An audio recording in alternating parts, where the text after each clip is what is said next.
کہتے ہیں کہ ملک الموت نے برگئے رب العزت میں عرض کی، اے مولا کریم، میں نے کروڑوں لوگوں کی جانیں قبض کی ہیں، مگر 2 جانیں ایسی ہیں جنہیں قبض کرتے وقت مجھے بڑا ہی صدمہ اور افسوس ہوا ہے۔ میں نے تیرے حکم کی تعمیل ضرور کی مگر نہایت لطف کے ساتھ، اور وہ 2، ایک ماں اور ایک بیٹا تھا۔ واقعہ کچھ اس طرح سے ہے کہ ایک جہاز غرق ہو گیا تھا اور ایک عورت اپنے شیرخوار بچے کے ساتھ ایک تختے کا سہارا لینے میں کامیاب ہو گئی۔ دریا میں بہہ رہا تھا اور ایک ماں اور بیٹا اس پر سوار تھے۔ اے مولا کریم، اچانک تیرا حکم ہوا اور میں نے ماں کی جان اس تختے پر نکال لی۔ میرے لیے پریشان کن بات یہ تھی کہ ماں مر چکی ہے، اب بچے کا کیا حشر ہوگا۔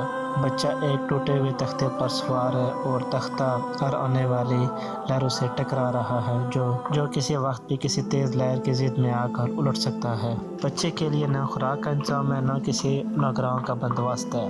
دریا کے کنارے دھوبی کپڑے دھو رہا تھا۔ اچانک کسی کی اس بچے پر نظر پڑی تو تختے کو کھینچ کر لے آیا۔ وہ سب بڑے حیران ہوئے کہ ماں مر چکی ہے، بچہ بے یار و مددگار تختے پر زندہ سلامت موجود ہے۔ وہ لوگ اس بچے کو اپنے سردار کے پاس لے گئے۔ سردار بیچارہ بے اولاد تھا۔ سردار خوبصورت بچہ دیکھ کر اس پر اس کا دل آ گیا اور سردار نے بچے کو اپنی نگرانی میں لے کر اسے بیٹا بنا لیا۔ یہ بچہ 8-9 سال کی عمر کا تھا کہ اپنے ساتھی بچوں کے ساتھ کھیل رہا تھا۔ اتنے میں بادشاہ وقت کی سواری کی آمد کا شور سن کر سب لوگ ادھر ادھر بھاگ گئے، مگر یہ بچہ سڑک پر اکیلا کھڑا رہا۔ بادشاہ کی سواری گزر گئی، اس کے پیچھے اس کا عملہ پیدل آ رہا تھا۔ ان میں سے ایک سپاہی کو راستے میں سے سرمے کی ایک پڑیا ملی۔ اتفاق سے اس بچے کی نظر بہت کمزور تھی اور سرمے کی اسے بہت ضرورت تھی، لہٰذا اس نے وہ سرمہ بحفاظت اپنے پاس رکھ لیا۔ آنکھوں میں لگانے سے پہلے سے خیال آیا کہ یہ سرمہ تکلیف نہ پہنچائے، لگانے سے پہلے کسی دوسرے شخص پر آزما لینا چاہیے۔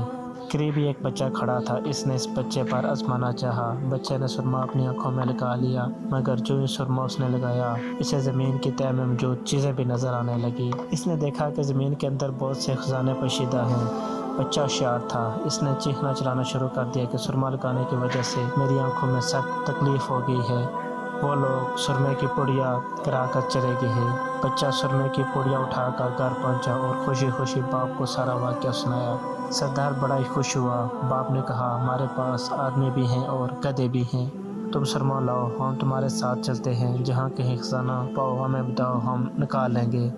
چنانچہ ایسے ہی ہوا۔ بچے کے بتانے پر وہ لوگ خزانے نکالنے لگ گئے۔ تھوڑے ہی عرصہ میں امیر بن گئے۔ بچہ جوان ہوا تو اس نے اپنے پر نکالنے شروع کیے۔ اس کے پاس دولت کی فراوانی ہو گئی، زمین کے تمام خزانے اس کی نظروں میں تھے۔